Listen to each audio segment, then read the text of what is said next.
చూడండి, PLSQL procedure successfully completed.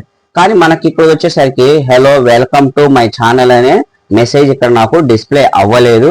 అది display అవ్వాలంటే కంపల్సరీగా సర్వర్ ని సెట్ చేయాలి. దానికోసం వచ్చేసరికి సెట్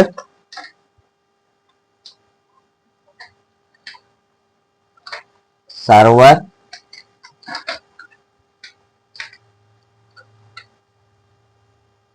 అవుట్పుట్ ఆన్.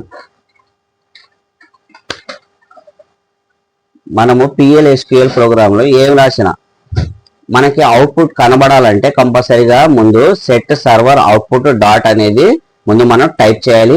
ఇది వచ్చేసరికి ఒక్కసారి చేస్తే చాలు. మనం ప్రోగ్రామ్ చేయక ముందైనా చేయొచ్చు, ప్రోగ్రామ్ చేసిన తర్వాత అయినా చేయొచ్చు. ఇప్పుడు వచ్చేసరికి జస్ట్ స్లాష్ ఇస్తే నాకు రిజల్ట్ అనేది డిస్ప్లే అయితే చూడండి. ఇక్కడ వచ్చేసరికి hello welcome to my channel, ఇక్కడ ఏదైతే మెసేజ్ నేను టైప్ చేశానో ఆ మెసేజ్ అనేది నాకు అక్కడ డిస్ప్లే అయింది. ఇక్కడ దాంతోపాటు PLSQL ప్రొసీజర్ సక్సెస్ఫుల్లీ కంప్లీటెడ్. ఏదైతే ఈ సెట్ సర్వర్ అవుట్పుట్ అనేది మనం ఇవ్వకపోతే మనకి రిజల్ట్ అనేది రాదు. మనకి కేవలం PLSQL ప్రొసీజర్ సక్సెస్ఫుల్లీ కంప్లీటెడ్ అనే మెసేజ్ మాత్రమే వచ్చింది.